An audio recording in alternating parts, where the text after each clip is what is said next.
Bom, boa noite a todos e a todas. Nós estamos dando seguimento ao seminário de teses e dissertações do programa de pós-graduação em Ciências Criminais, da PUC.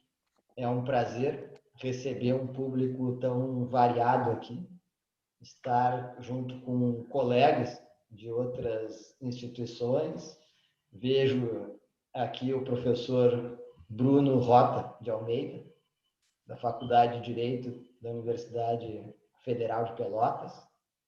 Vejo alguns colegas de outros estados aqui, também presentes, egressos do nosso programa, Felipe De Lorenzi, Guilherme Seulin. Vejo também e saúdo os alunos deste ano, do Minter, que nos acompanham do Piauí, e especialmente os meus alunos da disciplina do tópico de problemas fundamentais do direito penal econômico. O nosso convidado de hoje é um egresso do doutorado em Ciências Criminais da PUC, que mantém uma relação de proximidade e parceria científica com o nosso programa, com os professores do programa já de longuíssima data. O professor Daniel Achuti fez a sua graduação na Escola de Direito da PUC, fez o mestrado em Ciências Criminais na Escola de Direito da PUC e tinha uma marca na graduação, se me permitem dizer, que era uma curiosidade em vulgar. O Daniel, eu pude acompanhar, tenho orgulho de dizer que pude acompanhar na graduação, era uma pessoa que se dedicava a diversos temas e não só os jurídicos, em alguns períodos talvez até com uma voracidade bibliográfica, onde comentava que não conseguia dar conta de todos os livros que se interessavam. Então, assim, para além das disciplinas da graduação, o que tinha que ler em filosofia, sociologia, história, psiquiatria, sempre com uma curiosidade muito grande e muito particular dele por áreas conexas ao direito. Daniel é daqueles professores que puderam contar com a mão científica da professora Ruth Gauer, dando talvez um caminho para uma interdisciplinaridade, transdisciplinaridade que a gente não sabia muito bem como fazer. A gente tinha curiosidades diversas. E o Daniel já tinha uma marca muito característica desde o começo. Me permitam chamar o professor Daniel Achuti de Daniel, que era uma curiosidade por línguas. O Daniel tinha estudado espanhol, depois passou a estudar francês, e isso abriu um caminho de pesquisa muito rico, onde ele se tornou pesquisador em Louvain, na Bélgica, aproveitando bastante na tese de doutorado esse caminho. E depois também como professor visitante, mais adiante, que é um passo que a gente conhece. Primeiro, as pessoas normalmente vão como pesquisadores visitantes, visiting researcher, que é a terminologia em inglês, e depois foi como visiting professor, participando de seminários e contando um pouco das pesquisas dele no Brasil. O professor Daniel Achuti, já desde o tempo da tese dele, tem se dedicado fortemente na ciência jurídica, nesse tema inovador que ele trouxe na tese, que é a justiça restaurativa. Eu considero que o Daniel é um dos expoentes nacionais nesse tema, e também dá para se dizer latino-americano por um tipo de relação muito qualificada que ele guarda nesse tipo de pesquisa. É um professor que conta com orientações de mestrado, professor com experiência docente em pós-graduação, como eu disse para vocês, com pesquisas internacionais que resultaram em publicações também internacionais. E eu queria destacar em especial algo, professor Nereu, que é muito invulgar. É uma tese de doutorado que recebeu um prêmio nacional, um prêmio bastante conhecido, que é o Prêmio Jabuti, na marca de literatura jurídica. Então, com o selo de uma tese premiada dentro da categoria literatura jurídica. Eu tenho orgulho de conhecer o professor Daniel Achuti, ter aprendido já com o professor Daniel Achuti há muito tempo. Vejo aqui o professor Alexandre Wunderlich, que entrou na sala também. E nós temos um passado comum, o professor Daniel Achuti e eu, que é o Daniel pertence ao primeiro grupo inscrito de pesquisa da Escola de Direito da PUC. O primeiro grupo que foi formalizado, onde teve uma pesquisa documentada e que teve produção. O professor Daniel Achuti fazia parte, e quem liderava esse grupo era o professor Alexandre Wunderlich. De lá, dá para se dizer que o Daniel já produziu muito material científico de qualidade e agora, para além da tese dele, prometeu gentilmente que vai nos oferecer uma explicação sobre a justiça restaurativa no ambiente corporativo.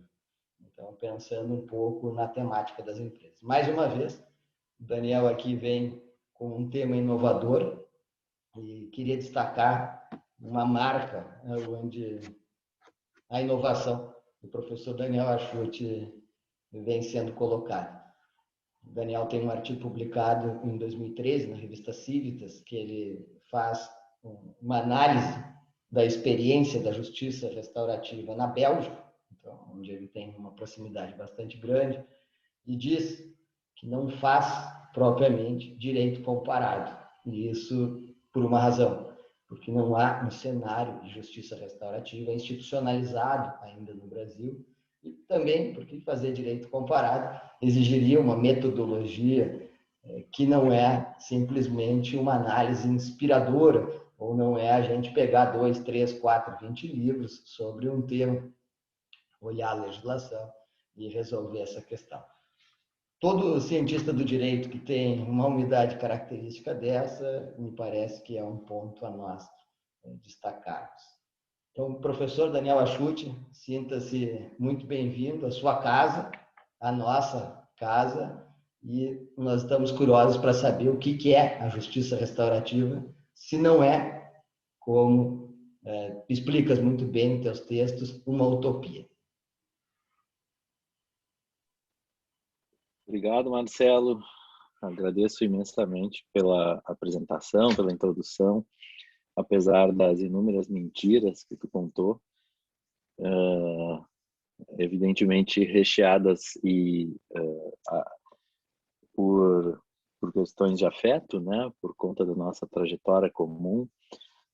Tu estava dizendo aqui desse primeiro grupo de pesquisa, né, e foi de fato o primeiro grupo de pesquisa e do qual eu tive a sorte de fazer parte do primeiro grupo de pessoas que ganhou bolsa para pesquisar na graduação na PUC. E eu lembro até hoje os números, R$167 por mês. Impossível esquecer esse valor, né? Porque hoje, obviamente, é um valor quase irrisório, mas na época, para mim, era uma fortuna.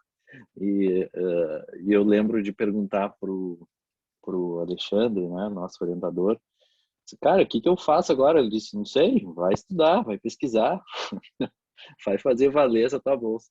E, bom, foi a partir daí, então, que essa trajetória, né, acadêmica foi possível. Eu sempre ressalto que ninguém faz nada sozinho, né? A gente precisa ter um pouco de sorte também pelo caminho, para encontrar pessoas, né, que nos ajudam, que nos empurram, que nos puxam, né? E eu tenho, olhando esse tempo todo, isso foi 2002, eu tenho muita sorte de poder dizer que encontrei essas pessoas nessa trajetória e eu sou muito grato a elas, né? Dentre elas, obviamente, o Marcelo é uma dessas figuras emblemáticas, assim, né? Que o sujeito que não cansa, né? Eu não gostava de dar carona para o Marcelo porque ele não sabia descer do carro, né? Ele abria a porta do carro, botava um pé para fora, o outro ficava dentro do carro e ele não saía. Então eu não conseguia ir embora, porque ele não parava de falar, porque ele não conseguia parar de pensar, né? se eu não, se nós tínhamos, né, compartilhávamos esse problema da biblioteca, né, de não conseguir dar conta das leituras, com certeza eu cansava antes do Marcelo, isso eu posso garantir para vocês. É um sujeito incansável mesmo. E que me deu a honra, né, de compartilhar, inclusive a primeira publicação, né, Marcelo, lá em 2004, numa revista da Júris, sobre um tema que ano passado entrou em pauta, a execução penal antecipada, que poucas pessoas davam bola naquela época, o Alexandre insistia muito e a gente foi atrás. Então, Marcelo, mais uma vez, muito obrigado pelo convite, uma alegria estar aqui, né, qualquer convite que vem da PUC para mim é praticamente uma obrigação. E, evidentemente, eu estendo o agradecimento ao professor Nereu Giacomoli, que tão gentilmente me recebeu agora, desde o ano passado, nessa trajetória de pesquisa de pós-doutoramento, né, professor Nereu, com essa temática que, né, do meu ponto de vista, tem um diálogo muito forte a traçar com o processo penal, mas que ainda é pouco explorado.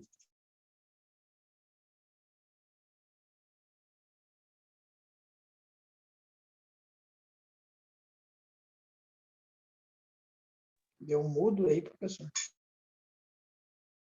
Nós estamos ouvindo.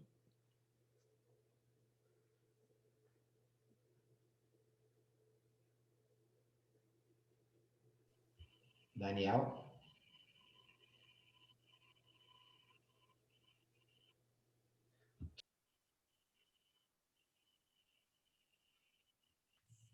Não escutam de novo? Escutam agora? Tá bom. Sim, escutamos. Tá. Então, o que eu estava dizendo é que eu queria imensamente Nereu, por conta dessa calorosa receptividade, né, a partir do ano passado, quando eu fiz essa proposta de um projeto de pós-doutorado sobre justiça restaurativa e processo penal. Então, e também cumprimentar o professor Nereu por essa iniciativa, junto com o professor Marcelo, para colocar em pauta, né, a produção aqui do programa, que é tanta coisa, né, que eu imagino que vocês já devam ter um longo calendário programado aí para receber os autores e autoras dessas pesquisas. Vejo também aqui presenças muito queridas, né, como o próprio Alexandre Wunderlich, que dentre essas pessoas que eu falei que nos estendem a mão, o Alexandre é uma delas e talvez a primeira delas, né? Eu digo a ele que eu tenho uma dívida de gratidão que eu acho que eu nunca vou conseguir pagar. Então, para mim é sempre uma alegria encontrar o Alexandre, de preferência presencialmente, né? Porque o sujeito realmente assa muito bem, além de ser uma figura muito querida. Também vejo aqui o meu amigo Bruno, lá de Pelotas. Vejo também muita gente aqui dos grupos de trabalho da Justiça Restaurativa Crítica, enfim, e do escritório. É uma alegria mesmo compartilhar esse espaço com vocês. Bueno, o Marcelo me pediu para falar um pouco sobre a construção da tese, né? A construção dessa investigação, que resultou no livro que o Marcelo falou, que é esse aqui. É muito rápido, né? Mas e também fazer uma espécie de conexão, né, Marcelo, sobre a discussão da aplicabilidade da restaurativa em crimes corporativos. É um tema bastante delicado, um tema bastante novo. Em termos de literatura até não é tão novo assim. Tem trabalhos já de 2002, 2007, algumas coisas mais recentes, mas que no campo da restaurativa tem pouca discussão. De qualquer forma,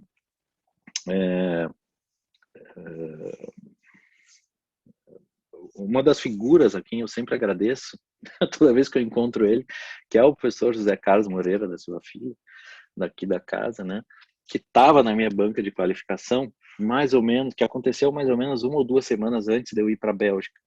Quando saiu o resultado da minha bolsa, da CAPES, eu ainda não tinha feito a banca de qualificação, o Zeca estava na minha banca, e naquela coisa, assim, eu considero a qualificação um dos pontos mais importantes do desenvolvimento de projetos de pesquisa, de mestrado, de doutorado, porque é ali onde, com toda a liberdade, a gente vai fazer as ponderações, geralmente desde uma perspectiva construtiva, né, para a pessoa que está investigando, e trazer um olhar externo que o orientador, e eu me coloco muito nessa posição, né, de que muitas vezes o olhar externo nos ajuda a perceber coisas que a gente não percebe. E eu lembro que o Zeca fez uma intervenção bem pormenorizada, né, com algumas sugestões, e no final ele colocou assim: só vai viajar, Daniel, pensando no seguinte: tu ainda não tem uma tese. O que tu apresenta aqui não é uma tese. E aquilo me desnorteou, assim, né? Eu fiquei pensando, nossa, tudo que tu não pode ouvir quando tá construindo uma tese é que tu não tem uma tese, né?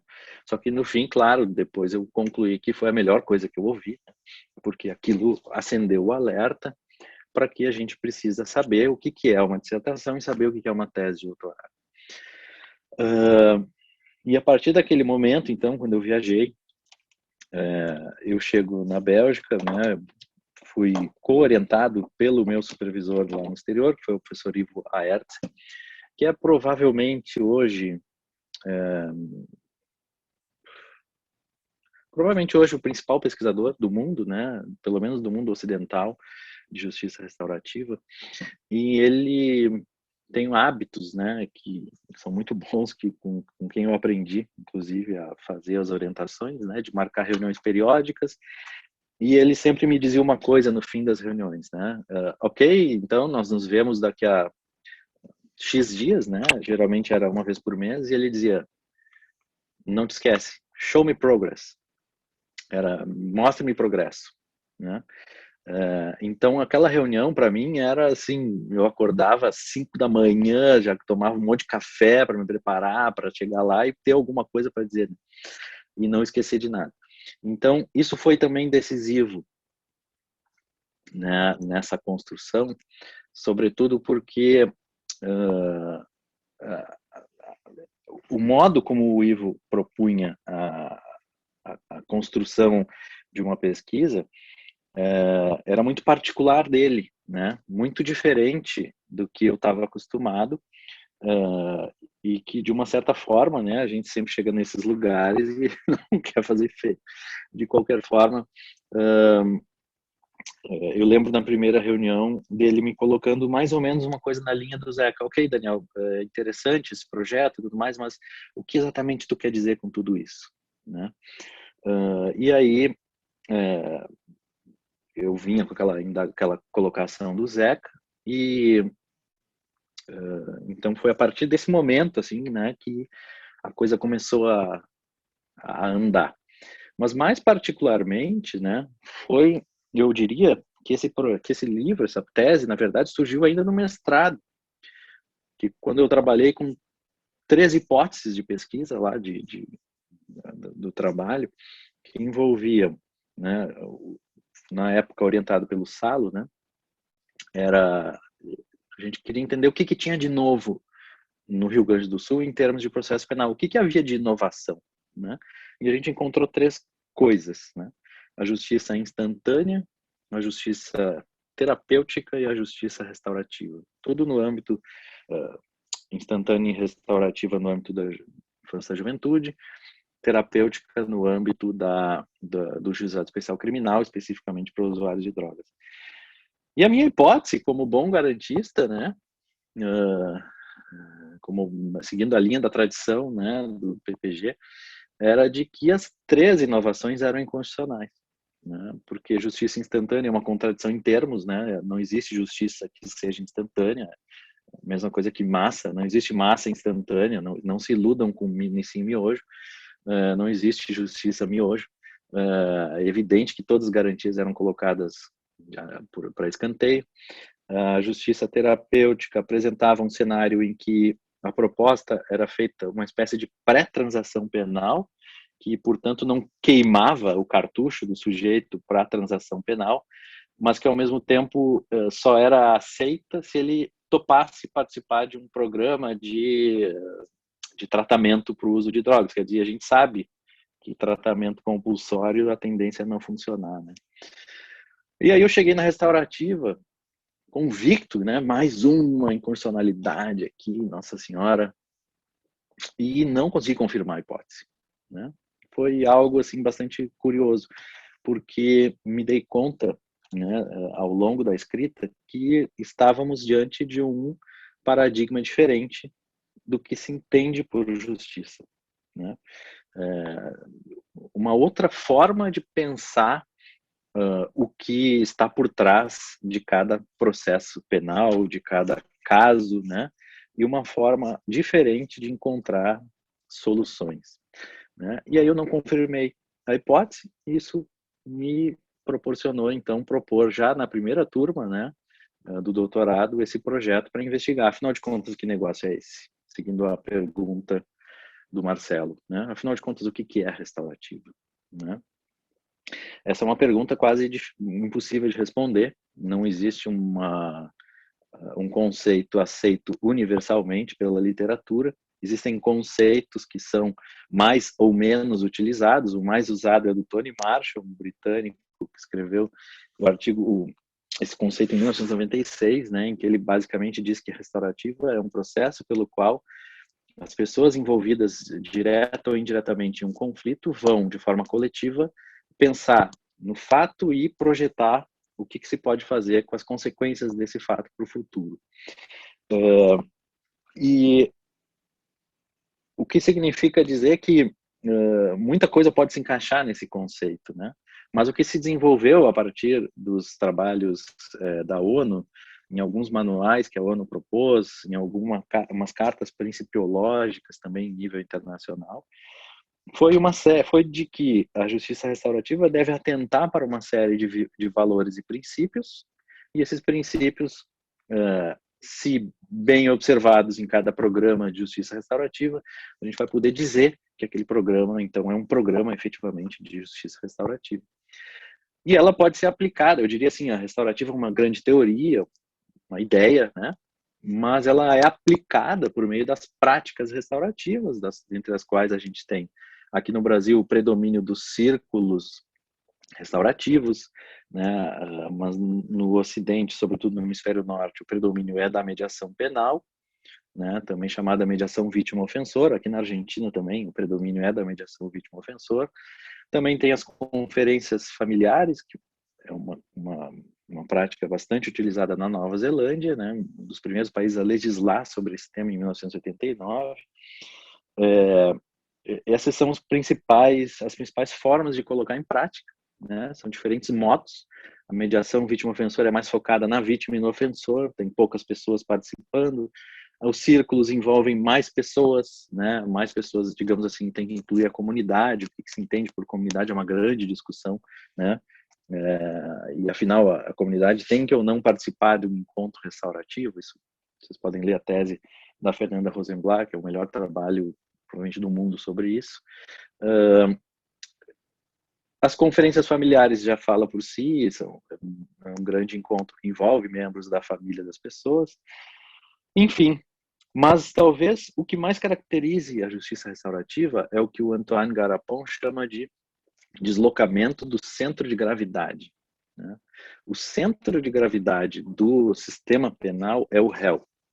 A gente tem um réu-centrismo muito característico que molda a forma como a gente pensa o direito penal e o processo penal. Afinal, né, o professor Nereu tem talvez o melhor livro sobre o tema, né? O devido processo legal é algo que ninguém oferece, ninguém faz um favor quando se processa um sujeito acusado. Esse sujeito acusado tem direito ao processo, né? E isso está no próprio nome. Se é devido por alguém, né? E se há dever, para todo dever há um direito. Portanto, o devido processo legal ele incorpora a ideia de que para ser punido, digamos assim, ele significa justamente a ideia da jurisdicionalidade, né? Não há pena sem processo, porque processo é um direito, processo não é um favor. E se processo não é favor, né, é um direito do réu, naturalmente, esse é o espaço no qual o réu vai estar inserido e ele precisa de todas as garantias possíveis para, se for o caso, ter todas as chances possíveis para demonstrar a sua inocência ou uma leitura mais correta, né, para que a acusação consiga provar a sua culpa. Então, tudo que nós pensamos em termos de processo, em direito penal, e eu diria que isso perpassa toda a formação jurídica, né, focada no direito penal, claro, ela está sentada no réu. Né? Nós somos formados, e eu diria até que nós somos formatados desde a perspectiva réu-cêntrica. E aí vem um modelo diferente que toca nessa palavra, que é uma palavra que na época que eu fazia faculdade, mestrado, era quase uma palavra proibida, né? Que é a vítima. Nossa, a vítima. Né? E eu lembro que eu ia para a sala de aula no começo, lá em Passo Fundo, na terra da Fernanda Osório, né? E os alunos diziam, mas professor, isso é um absurdo, essa história aí de garantismo penal, isso é absurdo, por quê, cara? E eles, por causa da vítima. E a vítima? Eu dizia, não vem falar de vítima aqui, que aqui não é lugar de vítima, aqui é lugar de réu. Né? E cortava o assunto, um ponto. E eu vejo hoje que eu estava certo, né? As incursões da vítima dentro do processo, elas são muito limitadas a meras informações, meras comunicações, e aquele papel que a vítima assumia como uma espécie de instrumento para a autoridade judiciária buscar a verdade, né? E aí o Salah foi o primeiro convidado do seminário para falar sobre essa temática, né? A busca da tal da verdade. Então a vítima estava ali para auxiliar a autoridade judiciária. Quer dizer, mero instrumento. E depois que ela presta depoimento, tchau, passar bem. Espera a nossa cartinha sentado que a gente vai te dizer quando o sujeito for condenado, quando ele for para a prisão, quando ele sair da prisão. Não passa muito disso. Né? Ok. Só que quando a gente fala de restaurativa, a gente muda o centro gravitacional do negócio. E aí entra talvez a grande dificuldade do que a gente tem hoje no Brasil em termos de restaurativa, era exatamente isso que nós discutimos agora, até às 8 horas no nosso grupo de estudos. Eu tenho usado ultimamente a metáfora do sistema solar, né? O sistema solar, a gente tem o centro gravitacional no Sol, né? Por isso que é sistema solar. Né? Planetas são redondos, pessoal, não se enganem. O Sol, então, ele atrai todos os outros astros que giram ali no seu redor. E, bom, o Sol, digamos assim, ele incorpora mais ou menos a figura do réu, né? Tudo gira em torno do réu no nosso sistema penal. Quando a gente pensa no sistema restaurativo, a gente tem que colocar a vítima no lugar do Sol. Mais ou menos como se vocês deslocassem o Sol. Se vocês deslocam o Sol, vocês vão ter um embaralhamento ali dos planetas, né? Provavelmente. Vai ter um mesh ali que não daria muito certo. Mas a ideia é justamente essa. É que o centro gravitacional migre. Ou que o Sol seja deslocado, ou simplesmente que, de uma hora para outra, a gente passa a ter um sistema, sei lá, heliocêntrico e a Terra passa a ser o centro do sistema solar, o centro gravitacional. Tudo vai mudar. As perspectivas vão mudar. Né? As forças gravitacionais vão mudar. Eu não consigo pensar num modelo de administração de conflitos que se diga um modelo restaurativo com a cabeça réu-cêntrica. E essa talvez é a grande dificuldade de nós juristas que trabalhamos com direito penal, justamente porque nós somos formados com essa perspectiva e é muito difícil para nós abandonarmos essa ideia réu-centrista. E vejam, quando se fala em colocar a vítima no centro no centro gravitacional desse modelo, não significa em nenhuma hipótese que a vítima vai ter autorização para efetivar uma espécie de vingança privada. E aí entra talvez um dos grandes déficits dos nossos currículos das faculdades de Direito, que é o fato de nós não termos aulas de vitimologia. A gente trabalha em direito penal, depois em processo penal, também em algumas faculdades em criminologia, e ninguém fala de vítima, né? Muito menos de estudos de vitimologia.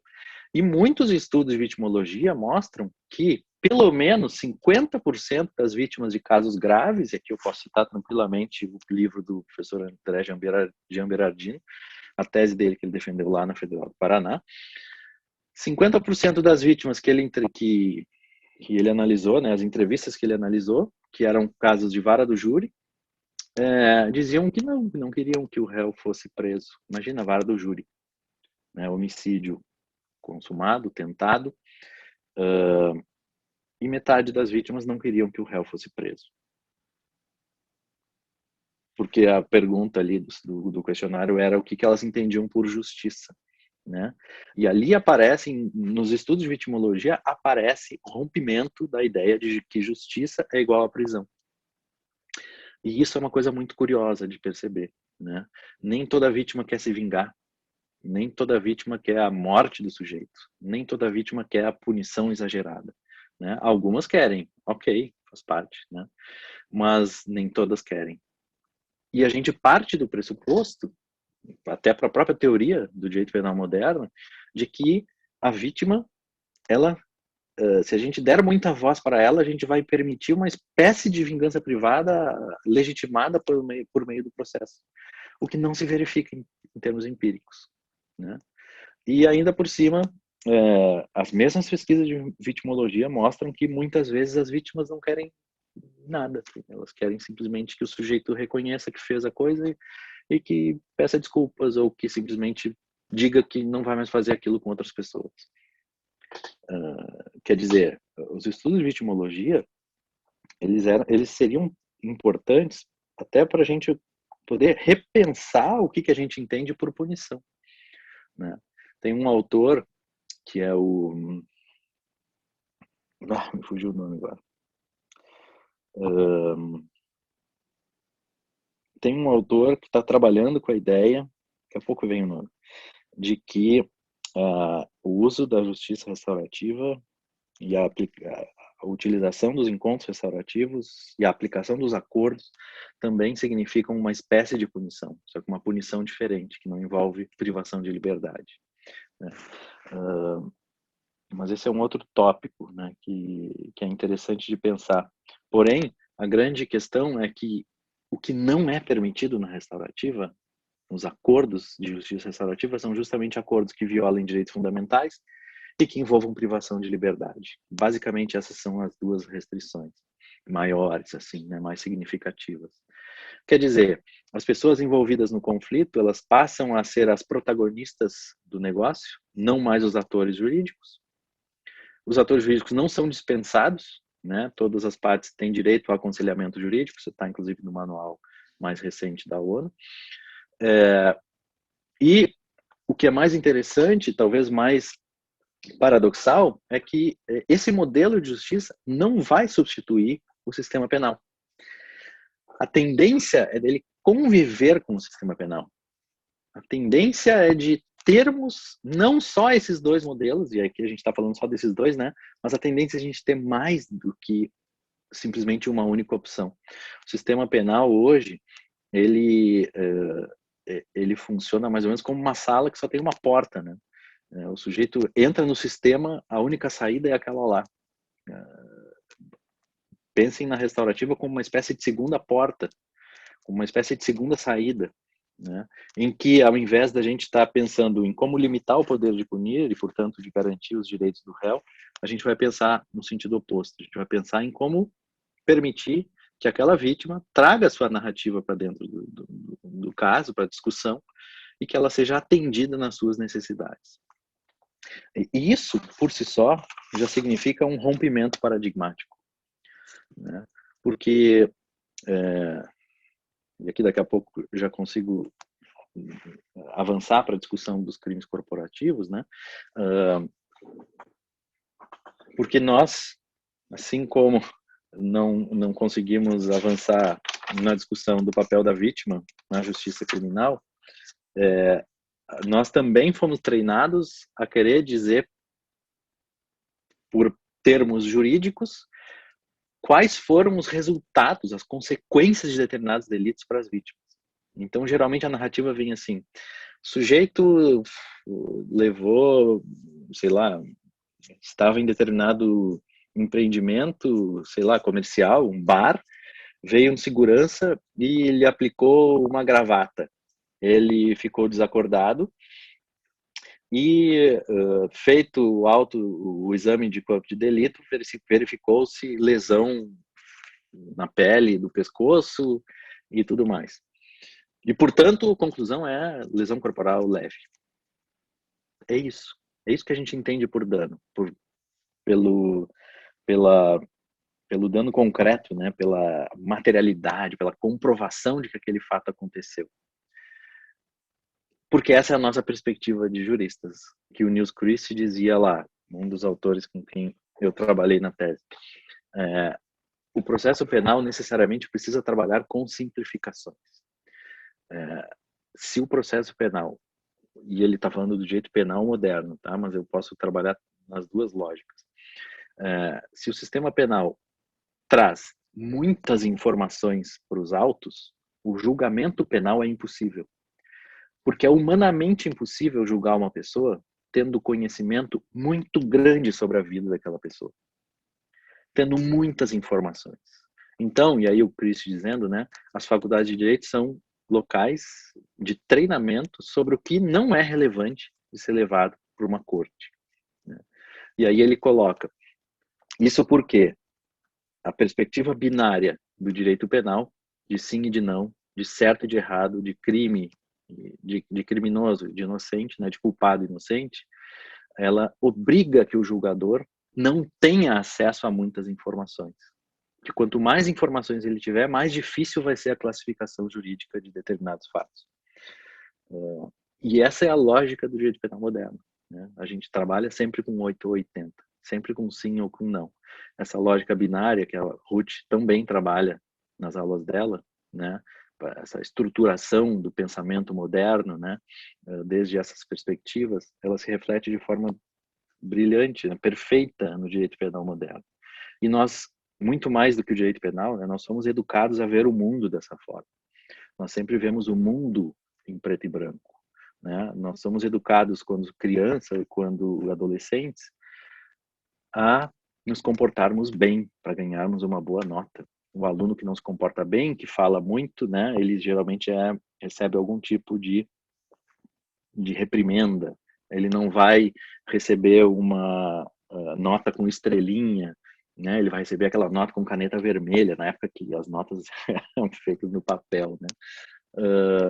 Então agora no computador, de certo, vai aparecer um pop-up dizendo assim, cuidado, né? A sua nota está ruim. Até desfocou a minha câmera. E então essa perspectiva binária, esse modus de percepção do cosmos, né? Do mundo, de certo e de errado, e de que a vida passa por agir certo e agir errado, e quem age certo vai ser recompensado e quem age errado vai ser punido, é uma forma de transmitir uma mensagem muito fácil. Não é à toa que o direito penal pega, né? Não é à toa que o direito penal e a punição, a prisão, passa uma mensagem de busca por justiça que qualquer pessoa compreende. Né? É simples, todo mundo entende a mensagem que se quer passar. Prende. É caso de prisão. Né? A prisão está na boca do sujeito mais simples até o sujeito mais erudito de um país.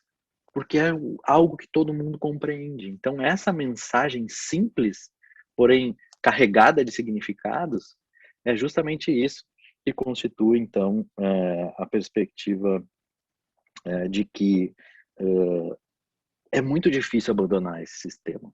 Né? A gente não consegue imaginar. E uma das coisas que eu mais ouço, sobretudo em seminários jurídicos, no direito, né, porque a restaurativa é super interdisciplinar, então o próprio Ivo é formado em psicologia, depois foi fazer direito, então gente de todas as áreas, né? Mas sobretudo nos seminários de direito, as pessoas perguntam: como assim? As pessoas é que vão decidir? Não tem uma tabela assim para me dizer mais ou menos qual é a coisa que dá para fazer, o que não dá? Porque nós também somos ensinados na faculdade que a gente não pode exercer a criatividade, né? a gente tem que limitar a nossa criatividade justamente porque a gente tem uma vida codificada. Esses dias um cliente enviou um stand-up de advogados, aquelas bobagens assim, que os caras adoram, né? Piada de advogado. Se tem 100 pessoas numa sala e 95% delas são chatas, pode ter certeza, são 95 advogados. Que é a ideia que ele quer passar? Assim, nós vemos o mundo de forma codificada. A gente tem uma espécie de vida quadrada porque a gente pensa que tudo é regulado e que o que não for regulado, não for regulamentado, é algo que foge da nossa competência. Não é à toa, por exemplo, que agora, escrevendo a terceira edição do livro, eu estou adicionando um item sobre o acordo de não persecução penal, porque tem lá um incisinho do 28A que permite dar uma brecha para usar a restaurativa no acordo de não persecução penal, que é o inciso 5º, né? O inciso 5º do 28A é uma cláusula aberta, uma das condições do acordo de não persecução penal, está ali outra condição que o Ministério Público possa propor, que seja razoável, proporcional. Dos 7 livros ou artigos que eu já li sobre isso, um deles fala em um parágrafo, olha, talvez esse inciso permita o uso da justiça restaurativa. E 4 deles dizem assim, esse inciso é muito perigoso, porque ele é uma porta aberta para abusos, para excessos, não sei o quê. A gente sempre parte dessa perspectiva, porque nós somos reocêntricos, nós nos formamos desde a perspectiva reocêntrica, a gente está sempre pensando no abuso, né? Mas a gente também não pensa na possibilidade que isso seja utilizado de forma racional, até porque o réu tem que ter assistência de defensor, os acordos têm que passar por homologação judicial, tem uma série de controles para evitar a desproporcionalidade. E quando aparece uma oportunidade para que as pessoas possam exercer a criatividade para resolver um determinado conflito, parece que o chão desaparece e tudo desmorona. E isso talvez explique um pouco da dificuldade das pessoas entenderem exatamente o que é restaurativa, né? A restaurativa parte sim de um pressuposto de que as pessoas são capazes de resolver seus problemas, né? Ela parte de um pressuposto de que desde que bem instruídas e com bons mediadores ou facilitadores, as coisas podem caminhar bem. E as pesquisas têm mostrado isso, né? Muito mais do que um acordo, né? O acordo, por sinal, não é o objetivo principal do encontro restaurativo. O objetivo principal é a satisfação das pessoas. Como se mede isso? Avaliação pós-encontro restaurativo. As pessoas saem do encontro restaurativo, perguntam, teve acordo? Não teve? Não importa. Vamos avaliar aqui se deu tudo certo para vocês. E é o índice de satisfação que interessa. Por quê? Porque muitas vezes as pessoas saem dos encontros restaurativos sem acordo nenhum e dizem, foi maravilhoso.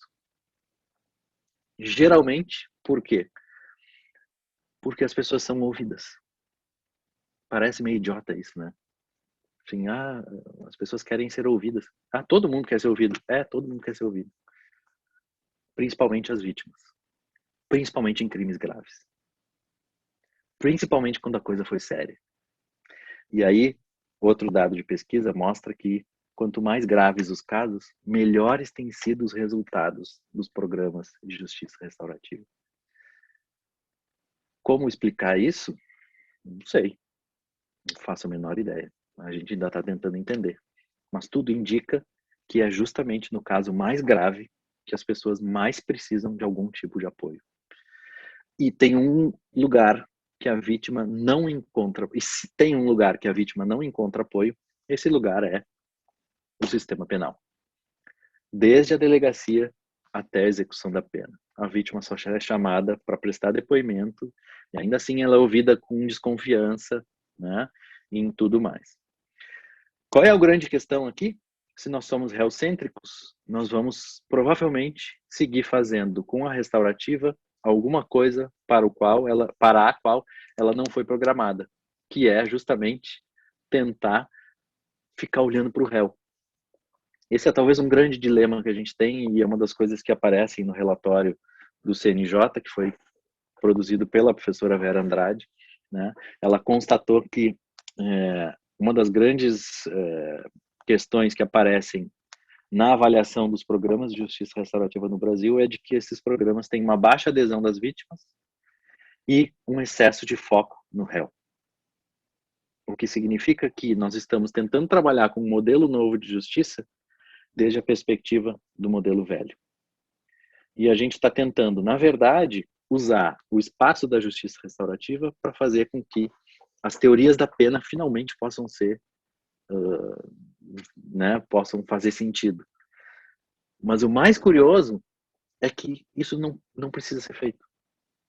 Talvez a grande sacada da restaurativa seja que o simples fato de colocar uma pessoa na frente da outra para contar a sua história, para narrar não o dano concreto que eu falei que nós temos hábito de classificar, né, de nominar, mas para contar o impacto daquela ação na vida dela.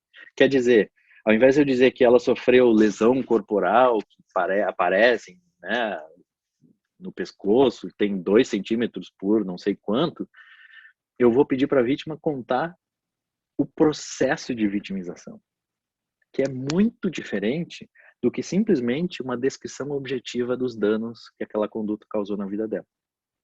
E esse processo de vitimização inclui impactos psicológicos, impactos sociais, impactos econômicos. Nós temos o hábito de só olhar para o econômico, às vezes, né? E às vezes só para os físicos, mas a gente esquece os psicológicos. Tem pessoas que passam por um episódio de vitimização e simplesmente não conseguem mais se relacionar com ninguém, perdem emprego, não conseguem mais ter uma vida social, e isso não entra no processo. E aí essa mesma pessoa participa de um programa de restaurativa em que a primeira coisa que vão perguntar para ela, o que aconteceu? Como que a gente pode te ajudar? O que tu está precisando? As coisas ficam um pouco mais claras. Fica mais fácil compreender porque que esse modelo tem tido avaliações tão positivas, não só aqui no Brasil, mas em uma série de países que já tem na sua legislação, né, a justiça restaurativa.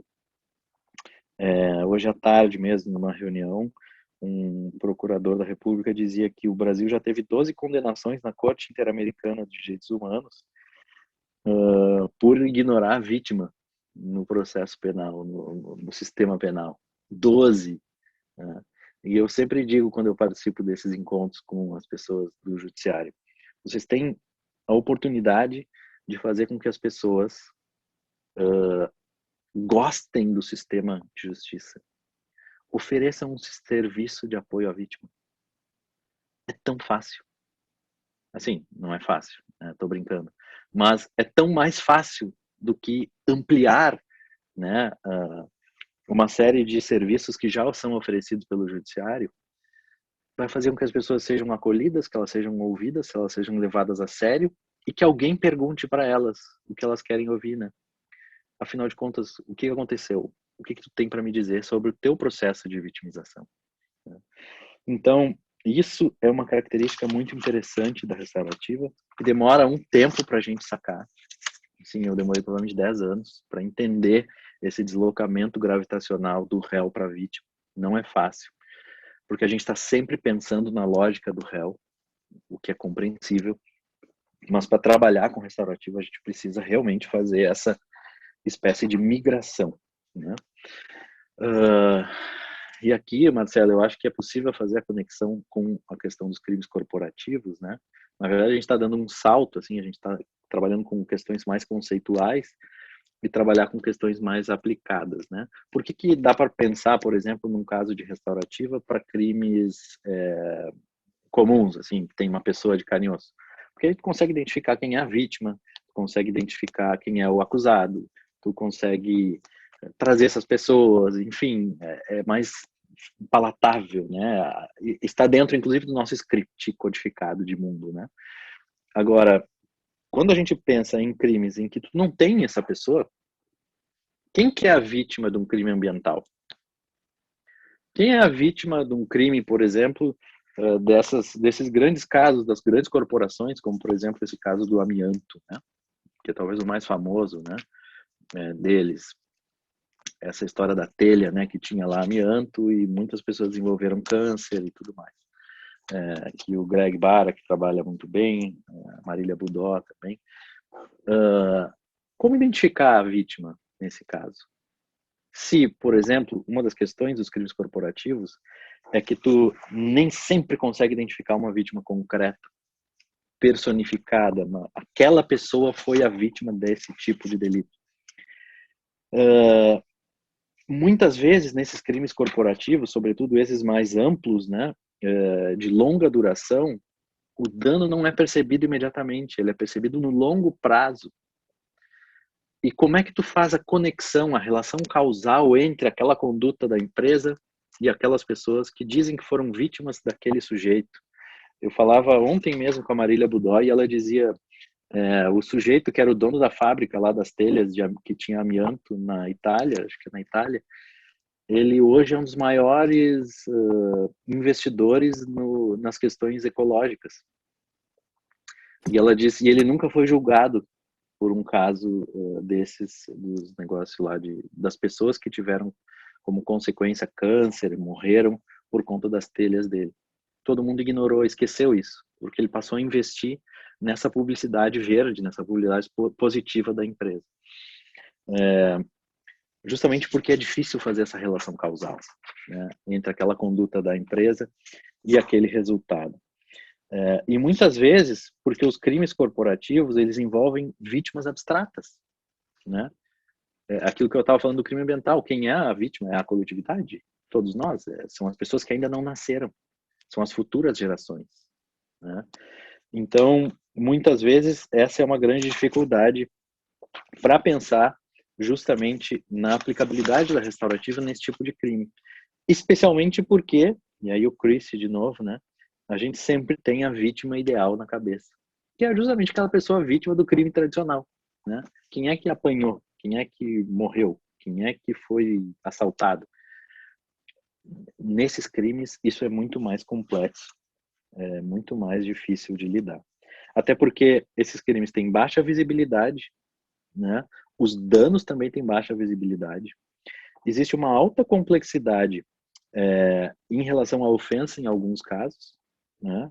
A própria distribuição de responsabilidades é uma discussão eterna, talvez, né? Aquela história de quem deve ser responsabilizado por aquilo que aconteceu. E ainda é possível que uma única ação de uma determinada empresa gere diferentes tipos de vitimização, né? Quer dizer, essa dificuldade toda colabora para que seja mais difícil pensar nos moldes da restaurativa para aplicar nesse tipo de caso. De qualquer forma, tem uma pesquisa que foi feita na Europa sobre vítimas e crimes corporativos, que é o projeto Vítimas e Corporações, né? Que eles identificaram uma narrativa comum da maioria das vítimas de crimes corporativos, que elas queriam falar com a corporação, elas queriam falar com a empresa. Aqui, de novo, o elemento fala, o elemento escuta. E isso permitiu, então, o avanço, não só isso, claro, mas uma série de outros trabalhos, permitiram o avanço dessa discussão da aplicabilidade desse modelo de justiça, né, para os crimes corporativos. É necessário, nesses casos, redesenhar o que se entende por vítima. Se eu conseguir identificar vítimas concretas, excelente, né? Eu trago elas para o centro do debate. Se eu não consigo identificar, eu posso trabalhar com vítimas secundárias, que são familiares das vítimas principais ou pessoas que foram indiretamente afetadas por aquelas condutas. E ainda por cima, também é possível pensar em vítimas substitutas, que são usadas em alguns programas de justiça restaurativa. Quando uma vítima não quer participar, mas o réu tem interesse em participar, né, eu posso chamar uma pessoa que foi vítima de uma situação semelhante para se colocar ali naquela posição, né? E isso também tem mostrado resultados interessantes, né? Nesses casos também, eu posso chamar membros da sociedade civil, eu posso chamar representantes de organizações não governamentais, eu posso chamar pesquisadores e pessoas que atuam, ativistas que atuam, por exemplo, nos crimes ambientais, né, para narrar um pouco sobre as consequências desse tipo de fato na vida das pessoas. Quer dizer, eu preciso desconstruir a vítima ideal e reconstruir o que eu entendo por vítima. Também, aqui uma grande sacada, né, do projeto, a ideia de colocar algum representante nesses encontros restaurativos, né, algum representante da empresa, a gente também tem que usar argumentos convincentes, né? E talvez um dos argumentos mais convincentes seja o argumento capitalista, né? É provável que a empresa venda uma imagem positiva quando a empresa se coloca à disposição para trabalhar com aquelas vítimas, para ouvir aquelas vítimas, né? Não é à toa que muitas empresas hoje investem nesse tipo de questão, né? Nesse tipo de imagem, né? As empresas que se vendem como verdes, empresas que se vendem defensoras da diversidade e tudo mais, né? Qualquer empresa hoje que não venda essa ideia está fadada a receber uma reprimenda, né, nas redes muito forte que pode abalar sua lucratividade, né? Muita gente sabe desse histórico, digamos assim, positivo da Uber, mas também muita gente sabe que dentro da própria Uber a ascensão de mulheres nos cargos de chefia é muito difícil. Quer dizer, para o público eu tenho que dizer que eu vendo diversidade, né? Mas internamente eu tenho uma dificuldade enorme de fazer isso funcionar. Do mesmo modo, então, como uma forma de convencimento dessas pessoas, dessas empresas, aliás, tem que se trabalhar com a ideia de que é rentável para a empresa, é positivo, ela vai construir uma imagem positiva. Tem algumas pessoas dizendo que a Vale está construindo uma imagem positiva a partir dos casos das barragens lá de Minas Gerais, né? Mas a gente sabe que tudo que está acontecendo lá, na verdade, em relação às vítimas, é praticamente um processo de silenciamento, né? As pessoas que estão estudando esses processos relatam essa dificuldade, né? Mas o investimento da Vale, claro, é um investimento muito alto para passar uma outra imagem. E em relação à participação nos encontros restaurativos, é muito importante que os representantes dessas empresas tenham um poder de decisão, ainda que não seja um poder definitivo e irrestrito. Quer dizer, e aqui eu estou falando só de crimes corporativos, né? Mas eu poderia falar de qualquer crime que não tenha uma vítima concreta, que a gente pode trabalhar com uma ideia mais abstrata, né? Pelo menos em teoria, né? Assim como as empresas ganham hoje tendo programas de compliance, as próprias empresas podem investir, né, em mecanismos que aproximem elas das pessoas que dizem que são vítimas de alguma ação delas. Independentemente do nível de vítima, seja vítima criminal, seja outro tipo de vítima, né? Tem uma pesquisa sobre escritórios de advocacia, né, que dizem que um cliente satisfeito vai falar bem do teu escritório para uma pessoa. Mas um cliente insatisfeito vai falar mal do teu escritório para 8 pessoas. Se isso se aplica ao escritório de advocacia, isso provavelmente se aplica ao mercado em geral, né? E a gente sabe que hoje basta uma postagem mais incisiva em uma rede social que tenha um mínimo de seguidores para que esse impacto seja bem difícil de ser revertido. Então, Marcelo, apesar de ser um tema ainda bastante novo, ainda em exploração, já há estudos apontando, né, para a positividade do uso da justiça restaurativa também nos crimes corporativos. Mas isso implica não só uma revisão do que a gente entende por justiça criminal, mas também um redesenho do que a gente entende pelas principais figuras, né, pelas principais partes que participam, que obviamente participam, né, da justiça restaurativa. Então é um redesenho constante. E é por isso justamente que os próprios livros, a literatura, os manuais dizem que a justiça restaurativa é um conceito aberto, que está em construção e que, portanto, justamente por ter essa flexibilidade, ela tem essa capacidade de absorver novos modelos de desenhos, né, novos desenhos de resolução de conflitos. Não sei, Marcelo, eu acho que falei demais já, 52 minutos. Eu queria te devolver a palavra e agradecer muito esse espaço. É sempre uma alegria estar aqui com vocês, e eu acho que o mais rico é sempre o debate, né? Então eu te devolvo a palavra e agradeço mais uma vez pelo convite e pela atenção. Obrigado, professor Daniel, por toda essa clareza e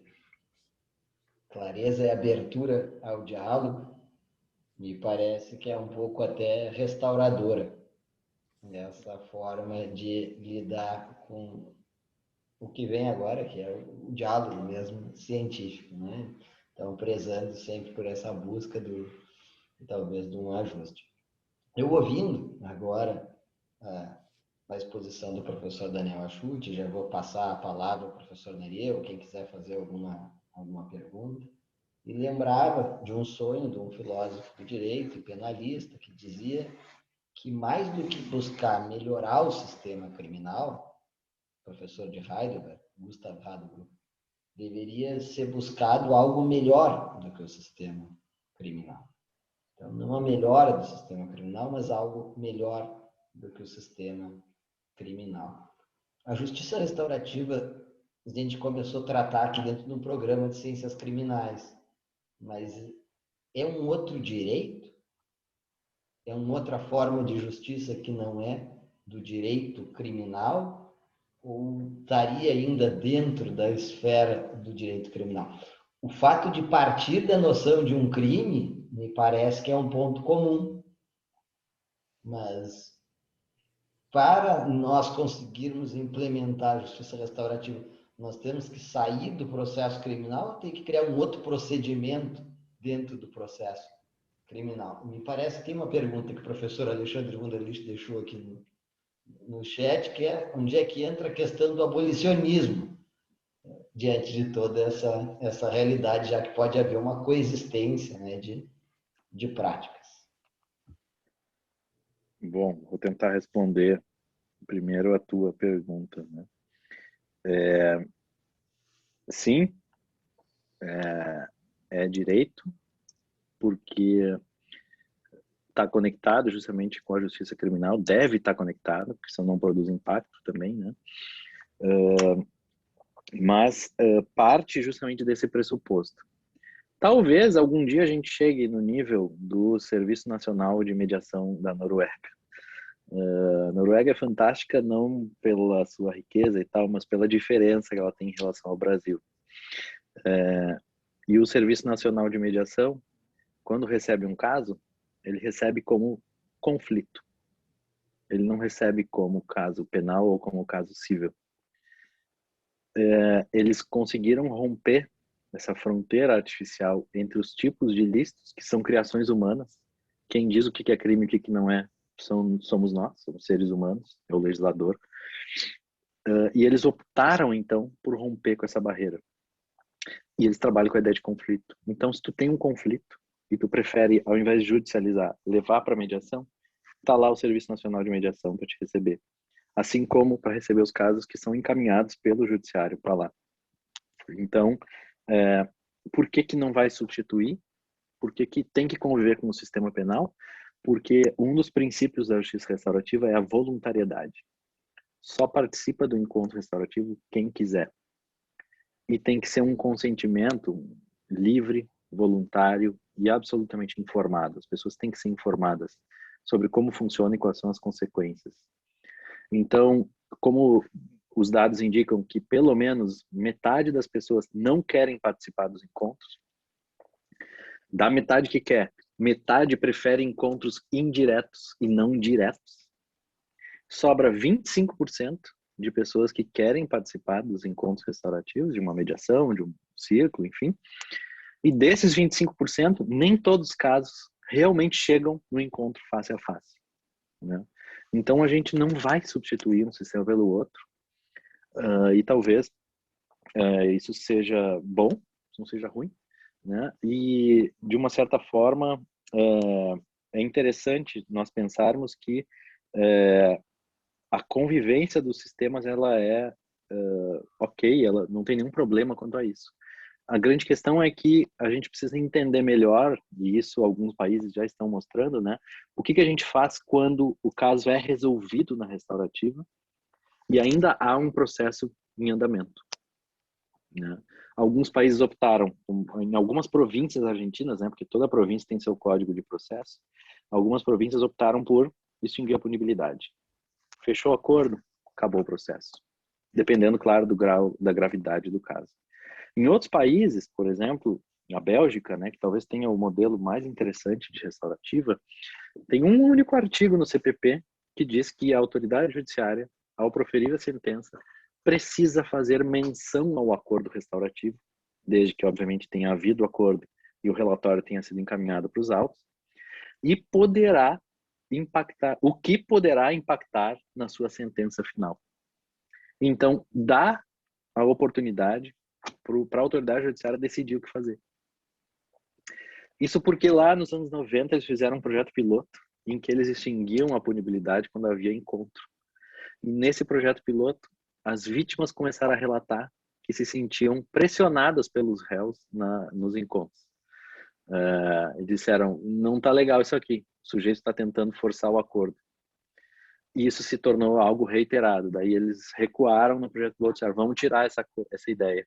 Vamos dizer que quem vai decidir é o promotor, porque no caso lá o princípio é o da oportunidade da ação penal, e o promotor, o Ministério Público, tem autonomia para denunciar ou não. Vamos combinar isso. E aí eles combinaram e a coisa começou a funcionar. Então, a partir da experiência que eles tiveram, eles fizeram esse sistema e tem funcionado bem lá na Bélgica, né? Isso já me permite conectar com a pergunta do Alexandre. Por que abolicionismo penal? Se vocês, enfim, algum dia, por algum motivo, forem ler sobre restaurativa, vocês vão ver que todo mundo cita o Nils Christie, que é talvez um dos grandes criminólogos críticos que nós tivemos, um dos grandes abolicionistas penais. E o Nils Christie, por conta de um artigo de 1977, que foi uma palestra que ele deu em 76, e ele falava de restaurativa sem usar esse termo, porque naquela época ninguém usava esse termo. E ele propunha, então, um modelo muito próximo do que hoje se tem como restaurativo. Todos os livros de restaurativa citam o Nils Christie. E isso, quando eu cheguei na Bélgica, eu preciso entender por quê, né? Aí eu fui atrás de um livro que recente tinha sido publicado, do Vincenzo Ruggiero, que é sobre abolicionismo penal. Quando eu comecei a ler esse livro, e ele faz um percurso sobre vários autores, a várias perspectivas, eu fiquei impressionado. Mas a restaurativa, ela bebe do abolicionismo penal para propor o que ela propõe. Então, por que justiça restaurativa e abolicionismo penal? Porque é o abolicionismo penal, pelas suas críticas ao sistema penal, que me permite projetar um sistema de justiça restaurativa que vai evitar os principais gargalos, os principais problemas da justiça penal. Não teria tempo para falar sobre isso agora, mas a crítica abolicionista talvez seja a mais certeira da criminologia crítica à justiça criminal. Eles vão no ponto, eles vão, inclusive, o Luke Husson, por exemplo, trabalha justamente a questão do princípio da legalidade, da ideia de que o crime é uma construção humana. Se o crime é uma construção humana, logo ele pode ser desconstruído. Por que eu não posso pensar uma outra maneira de lidar com o crime se ele é uma construção humana, né? Então, eu tive esse contato com o abolicionismo e, por sorte, né, eu fui até a Noruega entrevistar o Nils Christie, ele me recebeu, enfim, foi genial, foi um troço surreal. E, além disso, o Usman tinha morrido em 2009, né? Eu fiquei na Bélgica em 2010, 2011. Eu tive a sorte de conhecer os discípulos diretos do Usman. Então, eles até me deram um livro aqui, em homenagem ao Usman, só que é todo em holandês, não tem como ler. Só que eu pude tirar as minhas dúvidas com eles, né? E hoje eles publicam sobre restaurativa, sobre reforma penal. Eles têm um livro muito interessante sobre civilizando a justiça criminal, né? Que eles colocam as discussões de mediação penal. Então, por que abolicionismo? Porque são os abolicionistas que me dão as chaves de leitura necessárias e as críticas necessárias para construir um modelo de justiça restaurativa que não seja cooptado pelo sistema penal, né? E foi mais ou menos por aí que eu caminhei na tese. E aí cheguei a 7 conclusões por uma proposta de um modelo crítico de restaurativo. Tudo por conta das críticas abolicionistas. Então, por isso, não é porque... E eu não proponho no meu livro o fim das prisões. Esse é muito curioso, né? Eu uso o abolicionismo, né, profundamente, uso Mani Christian, mas eu não proponho o fim das prisões. Eu não acho que isso seja razoável. Assim, quer dizer, eu até acho razoável, seria ótimo, mas é meio utópico demais, assim, pensar numa perspectiva dessa, pelo menos para minha projeção de vida, né? Talvez para as minhas netas, sei lá, alguma coisa assim. Sei lá, nem isso eu arrisco. Talvez para o ano 3000, vai saber, né? De qualquer forma, é por isso o abolicionismo penal que tem a principal crítica da justiça criminal, na minha opinião, né? E que, portanto, me permite projetar uma restaurativa que não seja causadora daquilo que o Stanley Cohen dizia, né? Que é o net widening, que é a ampliação da rede de controle. E essa, infelizmente, é uma tendência, mas daí é assunto para outro encontro. Obrigado. Vamos passar, então, professor Nereu. Não, tô quietinho aqui, Marcelo, tô quietinho aqui. A justiça restaurativa é com o professor Achuti, né? Mas enquanto ele falava, eu fiquei pensando em muitas coisas, né? E como no que já trabalhou o professor Costa Andrade em Portugal, a questão da necessidade de nós discutirmos dentro do processo, né, de nós abandonarmos aquela verticalização que há na justiça tradicional, na resposta tradicional do Estado, através de uma sentença condenatória, absolutória, sem nenhuma hipótese de diálogo, sem nenhuma hipótese de discussão. Então, nós, pelo menos mexermos um pouco nessa haste da verticalização e talvez inclinar mais esta haste aí para na horizontalização, né? Também na justiça criminal, no processo penal, no sistema penal, né? Isso eu fiquei pensando nessa hipótese, né? E outra, na questão de justiça, né? Nós temos nós do direito pensamos assim, quando ouvimos falar em justiça ou pensamos em justiça, pensamos na sentença, né, na decisão do juiz, né, como se isso fosse uma questão de justiça, né? Mas talvez para a maioria das pessoas a decisão não fez justiça, né? Talvez nem para os próprios envolvidos no processo, né? Então essa é uma, entre aspas, uma justiça racionalizada, formalizada, oficializada, né? Uma justiça oficializada, né?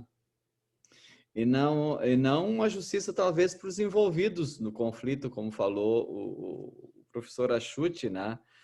Então nós talvez precisamos deslocar também esse eixo da justiça, né? Para fora da decisão, né?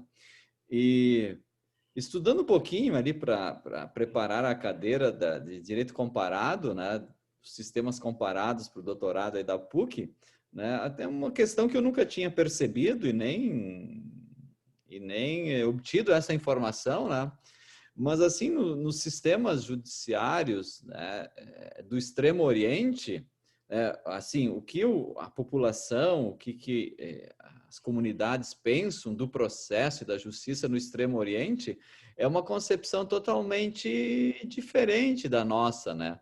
Eles não veem o processo assim como algo positivo, né? Eles veem o processo e a decisão judicial como algo negativo.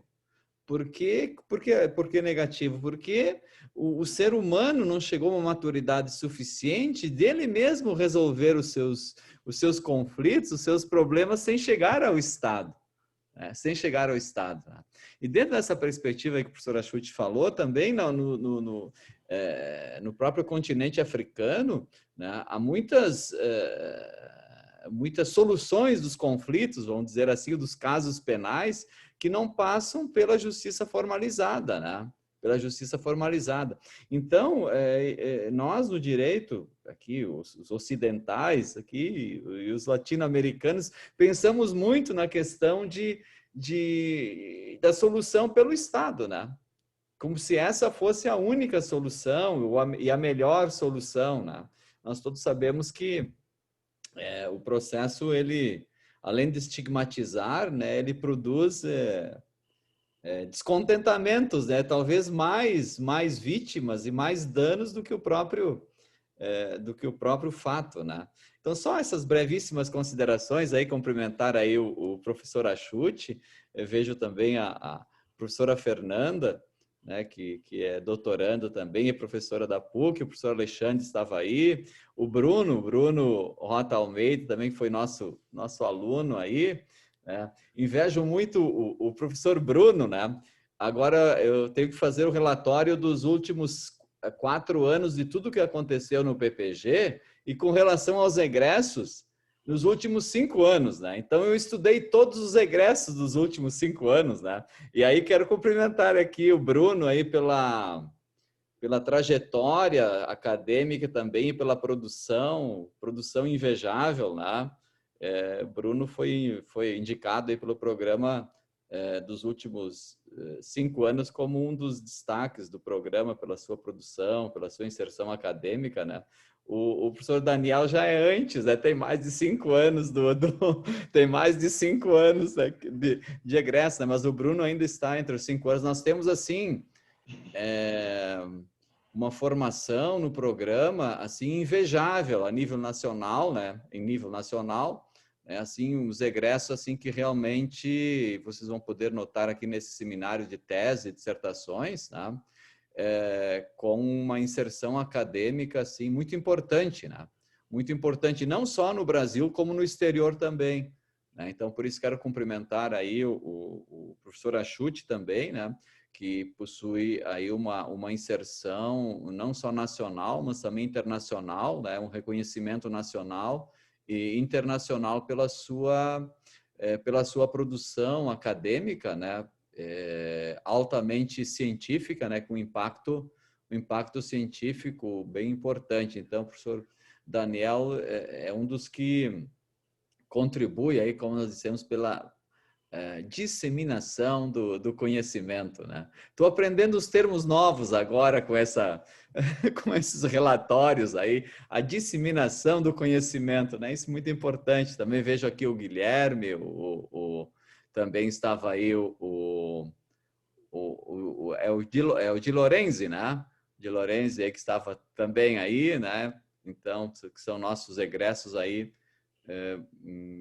bastante... O Felipe, né? O Felipe Di Lorenzi, nosso egresso aí que junto aí com o Daniel Achuti de hoje e o Salá também, que falou no encontro anterior, que engrandece realmente o programa da PUC e o próprio estudo do direito, né? O próprio estudo científico do direito, né? Que vale a pena realmente porque são capazes de transformar a realidade, né? Isso que é importante, né? De transformar a realidade. Eu não vou falar muito, então quero agradecer aí também o Marcelo pela parceria aí, por ter topado essa organização, que eu acho muito importante realmente para trazer os egressos, né? Manter esse espírito de pertencimento, né?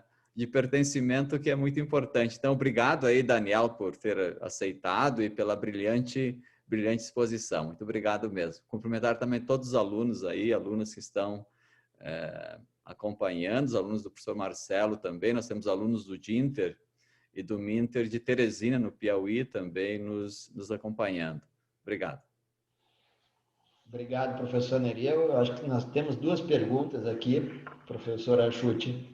A primeira é se a noção de negociação e a noção de restauração do conflito, ela toma como base, como um pressuposto, um processo acusatório ou pode ter um processo de uma outra natureza? Bom, antes de responder, eu queria agradecer ao professor Nereu. Eu estava vendo aqui, professor, esses dias me dando conta que vai fazer 9 anos que eu defendi a tese. Nossa, o tempo passa muito rápido. Então, realmente, é uma alegria mesmo voltar 9 anos depois para cá e poder debater esse assunto que, no fim das contas, acabou me acompanhando aí nos últimos anos. E sempre bom poder voltar e debater sobre isso, né? Uma das frases que o senhor usou é uma frase do Hussman, né? O sistema penal produz mais danos do que soluções. O senhor já usa uma terminologia abolicionista, né? Mesmo sem saber, ou sabendo, né, de propósito, né? E talvez isso explique, isso também ajude a responder a própria pergunta do Alexandre, né? Por que o abolicionismo? Porque justamente por conta da clareza, né, da percepção dos danos e dos problemas do sistema, né? E a projeção de que a justiça vai muito além de uma decisão judicial é algo também sensacional, né? De que responder a um processo é algo vergonhoso, né, professor? Para algumas culturas, sobretudo mais do Extremo Oriente, como o senhor falou, e é extremamente curioso de perceber que um dos principais teóricos da justiça restaurativa, que é o John Braithwaite, ele é um australiano, foi professor lá na Universidade Nacional da Austrália, talvez o grande expoente no mundo de restaurativa, né, um grande criminólogo. Ele tem uma teoria, que é a teoria da vergonha reintegrativa, que é uma das principais teorias lá da restaurativa, e ele, por um mero acaso, morou um tempo no Japão. E ele traz essa perspectiva do como essa vergonha pode ser não, né, vista de uma forma negativa, mas ela pode ser um caminho para a reintegração social. E é muito interessante mesmo de ver como basta mudar alguns quilômetros da nossa posição que a gente vê que tudo é pensado de uma maneira diferente, né? As coisas são pensadas desde uma outra perspectiva, né? Eu mesmo, quando estava na Bélgica, que nem é tão diferente assim em termos jurídicos, né? A minha pergunta central, quando eu fiz as entrevistas com os mediadores penais lá, era se eles acreditavam que a justiça restaurativa era capaz de impactar no encarceramento, né? E todos eles me responderam que não. E aí, depois que eles respondiam, eu saía pensando, nossa, acabaram com a minha tese, né? Não tem mais tese, pronto, a minha tese é essa, né? A restaurativa pode reduzir encarceramento. Eu demorei quase 9 anos, porque eu me dei conta agora há pouco tempo atrás, que eles nunca me responderiam que sim, porque o encarceramento não é um problema para eles, né? Eles não vivem, naquela época que eu estava lá, eles estavam reclamando que estavam caminhando para um hiperencarceramento, porque numa cela onde cabiam 10, tinham 11 pessoas. Dá vontade de rir, assim, não, só um pouquinho, tu tá preocupado com isso. Até rolou um papo lá de que eles iam alugar as prisões holandesas que estavam sendo fechadas, porque não tinha gente para prender. E chegaram a alugar, mas dava uma discussão jurídica enorme e parece que desistiram. Mas o fato é que, é claro que eles não iam responder que sim, porque essa é uma problemática nossa, de países de grande encarceramento, né? De países em que a prisão é o que é, né? Fala por si. Então, eu demorei quase 9 anos para entender por que dessa resposta negativa, né? E isso, como eu disse, a Bélgica não tem uma cultura jurídica que é muito próxima da nossa, por incrível que pareça, né?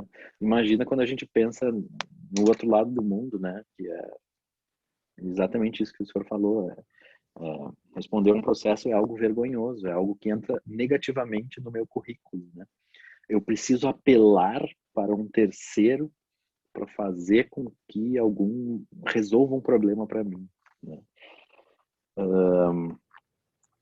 E aí já também conecto com essa pergunta, né, que o Marcelo leu aqui, que diz respeito à questão do sistema acusatório, né? Que a restaurativa seria pensada para um sistema acusatório, provavelmente, Luiz, que fez essa pergunta, né? Provavelmente não pensada para o sistema acusatório, mas ela tem, digamos assim, uma espécie de maior difusão nesse tipo de sistema. E mais do que isso, o que a gente tem visto em nível global é que nos países da common law, a restaurativa se desenvolve de uma maneira muito mais fluida, muito mais fácil do que nos países da civil law, né? Estou participando agora de um grande projeto do professor Ivo, né, que é uma enciclopédia mundial de restaurativa, e eu faço parte da equipe que coordena o livro da América Latina, né? E isso é uma coisa que entra toda vez que a gente tem uma reunião mundial, né? Como é evidente que nos países da Common Law o desenvolvimento tem sido mais fácil. Talvez por conta da ausência de alguns limites que o nosso modelo de direito, né, acabam impondo em alguns países. E, ao mesmo tempo, alguns países que têm o princípio da oportunidade da ação penal, dentro dos da civil law, também desenvolve mais do que aqueles que têm o princípio da obrigatoriedade, né? Isso também é uma evidência que está ficando cada vez mais clara. Então, assim, não é que ela seja pensada para um sistema acusatório, é que ela nasce desde uma perspectiva, como tu colocaste ali, né? Desde uma ideia de que é possível achar outras formas para resolver os conflitos que não seja através da prisão. Tu queres que eu já vá respondendo as outras ali, Marcelo? Eu acho que tem uma segunda que pergunta sobre crimes de tráfico de drogas. Tem um outro problema, né? Tu falaste agora no common law. Para eles, como eles não trabalham com a teoria do bem jurídico, tem critérios que são menos analíticos no direito penal material que o nosso, alguns autores chegam a dizer que tem crime sem vítimas.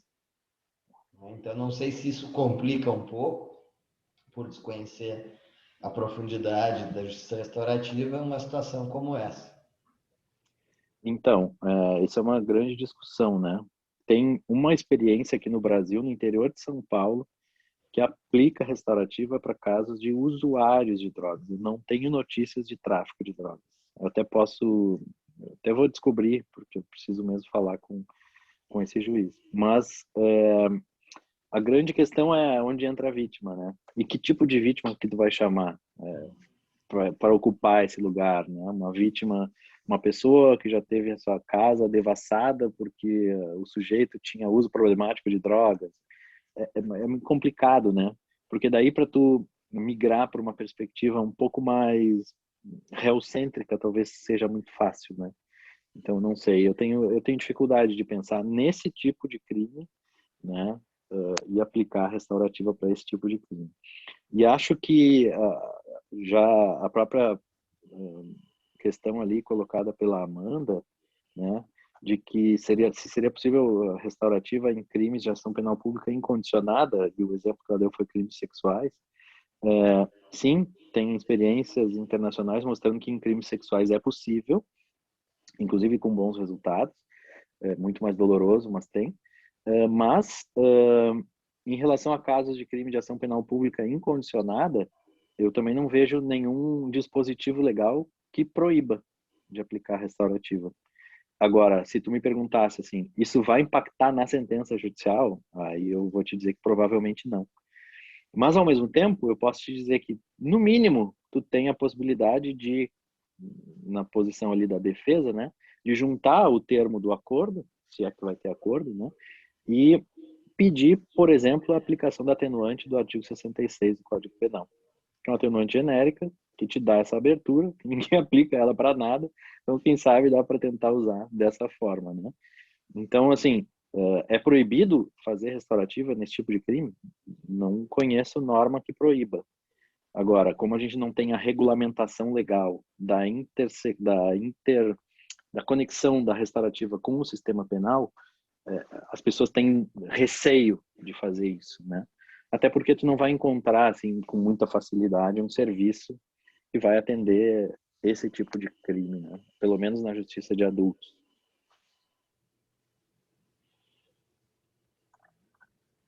Obrigado, Daniel. Eu acredito que o professor Bruno Rota gostaria de fazer uma pergunta. Professor Bruno.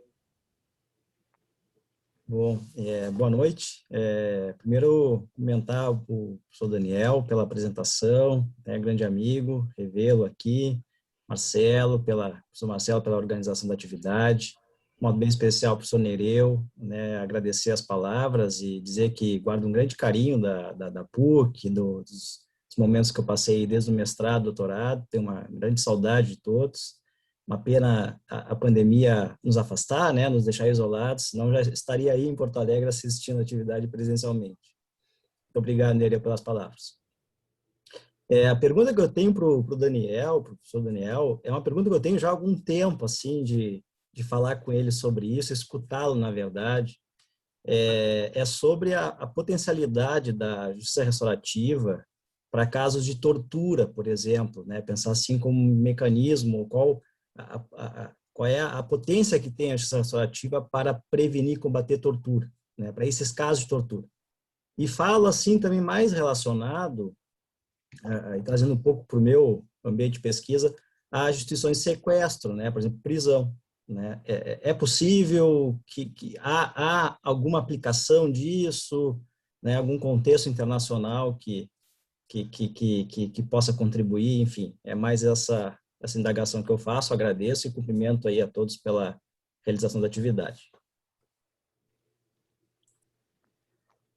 Obrigado, Bruno, pela pergunta. É um prazer te encontrar aqui, porque tem reduzido minhas idas a Pelotas também, né? Mas na próxima vez eu vou te avisar, para a gente tomar aquele vinho.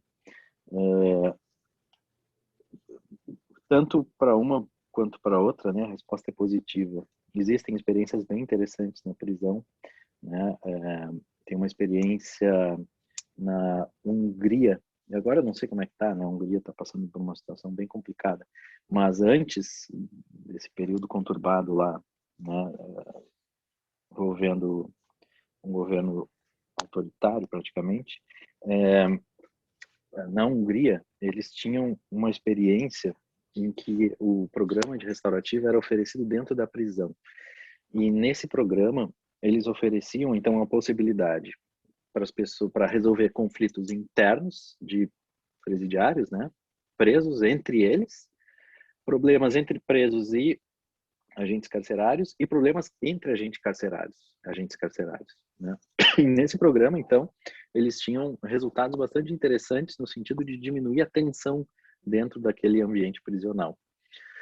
Na Bélgica, por exemplo, eles têm um serviço de restaurativa que é oferecido também no âmbito da execução penal, mais voltado daí para o réu, para o condenado que quer, por algum motivo, fazer contato com a vítima. E esse serviço também é oferecido para a vítima, porque lá tem um serviço efetivo de apoio à vítima e eles oferecem esse tipo de serviço lá. Então, e o mais interessante é que nesse tipo de caso não tem nenhuma consequência processual assim, em termos de execução da pena. É simplesmente porque a pessoa quer fazer alguma coisa, pedir desculpa, pagar os prejuízos, alguma coisa assim. Então, as experiências na prisão são bastante interessantes nesse sentido. Até aqui no Brasil também tem algumas experiências. Tem gente que diz que as APACs são prisões restaurativas. Eu particularmente não compactuo com essa perspectiva, mas muita gente do exterior vem estudar as APACs e acaba meio que se decepcionando, né, com o que encontram ali, não porque não funciona, não é essa a discussão, mas porque não é efetivamente uma prisão restaurativa como algumas pessoas vinham defendendo. E para casos de tortura, penso que, claro, vai variar muito de caso para caso, né? Mas como eu falei antes, né, as pesquisas apontam que quanto mais graves os casos, melhores têm sido os resultados. E eu não vejo motivo para que não haja aplicação em caso de tortura. Quando a gente fala de tortura, a gente tem que pensar no quem é a pessoa que pratica esse fato, né? Que é diferente, assim, são casos bastante peculiares. Então, toda vez que a gente envolver agentes do Estado, a gente tem que entender as consequências disso, né? Porque para participar de um encontro restaurativo, tu não precisa confessar. Outro mito, né? Que as pessoas dizem, mas só participa quem confessa. Não, tem nada a ver com confissão. A própria ONU coloca isso nos manuais, dizendo que o que se busca é que as pessoas concordem minimamente sobre os fatos básicos daquele caso. Então, tu tem que concordar que aquilo aconteceu de determinada maneira, mas isso não serve para confissão. É diferente até do acordo de não persecução, né? Que aquela confissão lá pode servir de base para o oferecimento da denúncia. Não, a restaurativa não pode nem servir de base para a denúncia. Então, isso é uma coisa interessante, né? Porque se o sujeito vai confessar ou vai assumir alguma coisa, qual é a consequência para ele enquanto agente público, né? Ele vai perder o emprego, ele tem esse tipo de risco. Agora, é inegável, e aí talvez a experiência da África do Sul, né, das comissões de reconciliação, é inegável que nos crimes de Estado tem funcionado de uma forma bastante positiva, né? E tem alguns autores que trabalham né, a justiça restaurativa no contexto das justiças de transição. E aí acho que o trabalho do professor José Carlos é emblemático nesse sentido, né? De qualquer forma, eu acho que, te respondendo, né, tanto para caso de tortura quanto para prisão, há experiências muito interessantes, com resultados também bastante positivos nos dois casos. Obrigado pela pergunta, Bruno. Obrigado, Daniel. Professor Daniel, eu sei que já vai longe o nosso seminário aqui. O professor Daniel tem atividades acadêmicas, me contava, desde as 8 da manhã. Eu queria só fazer uma última pergunta, se é possível. Se esse crime que acontece é o pressuposto básico para a mobilização da justiça restaurativa, ele poderia ter dois caminhos. Então, o procedimento previsto na lei penal, e uma possibilidade, então, que seria, não vou chamar de alternativa, que embora nós todos, né, sejamos um pouco herdeiros do movimento do direito alternativo em reflexão jurídica, um procedimento, então, legal de como deve acontecer essa aproximação e os círculos restauradores, o contato, até mesmo para se pensar depois, não tendo êxito, e qual seria o impacto. Eu pergunto isso muito na opinião do Daniel Achuti, do professor Daniel Achuti, de um modelo que poderia vir a ser implementado. Faz parte das tuas reflexões esse modelo, ou seria demais talvez pensar aqui, e teria que pensar em quais crimes e uma série de outras variáveis que a gente sabe que não são simples de pensar. Olha, Marcelo, sim, faz parte. Inclusive, a gente está montando um grupo de trabalho nacional aí com uma série de promotores, juízas e tudo mais, professores, né, para discutir isso, né, como construir esse canal. Mas a melhor forma de te responder talvez seja através do que a gente tem visto no cenário internacional. Por exemplo, na Argentina, a gente tem, como eu disse, né, cada província tem um código de processo. E é nesse momento, nesse local, que as províncias estão colocando a mediação penal, a justiça restaurativa. E eles usam isso a partir do princípio da última ratio. Se tu entende que o direito penal realmente é a última ratio, tu tem que usar a restaurativa antes. Em algumas províncias, extingue a punibilidade se houver acordo.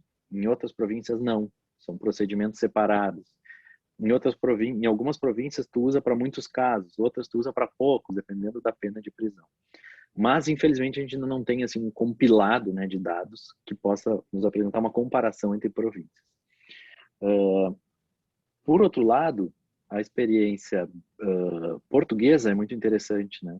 Porque eles tinham lá em 2007 talvez a lei mais avançada de mediação penal da Europa, de justiça restaurativa, né?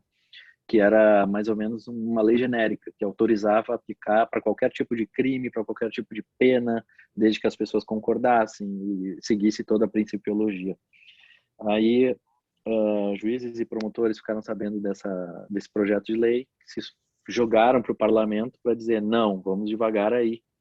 E a lei entrou em vigor, limitada a crimes de ação penal privada, com penas de até tantos anos, proíbe o uso em caso de violência doméstica. E aí os dados que a gente tem nos últimos anos assim são pífios, né? Chegou a ter um ano, não sei se 2014 ou 2015, que a professora Cláudia Santos, lá de Coimbra, me dizia, tu conhece muito bem ela, por sinal, né? Dizia que não chegava a 10 casos no país inteiro, teve um determinado ano, não lembro qual foi. Então, acabou que o âmbito de aplicação é muito baixo.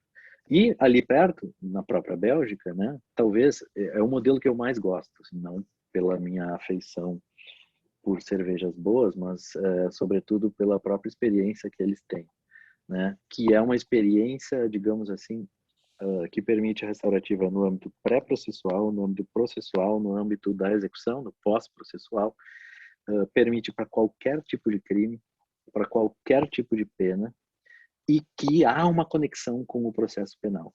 São sistemas que tramitam em separado, como eu falei antes, né? Até quando eu ia entrevistar eles, os mediadores, eu ia para lugares que eram tipo centros comunitários, que é onde eles trabalham, que são na verdade ONGs, credenciadas e financiadas pelo Ministério da Justiça, então é pelo Executivo, e eles então fazem todo o procedimento restaurativo. Eles incentivam a participação de pesquisadores em todo o procedimento restaurativo, ao contrário daqui. No Brasil, os pesquisadores são mal vistos dentro dos programas, por conta de episódios lamentáveis que aconteceram no passado, quando eles aceitavam observadores, né? Mas, enfim, aqui a gente tem uma dificuldade enorme para fazer pesquisa em restaurativa, não aceitam observadores. Lá eles incentivam. E aí, porque as pessoas dizem que se sentem mais seguras quando tem observadores da universidade.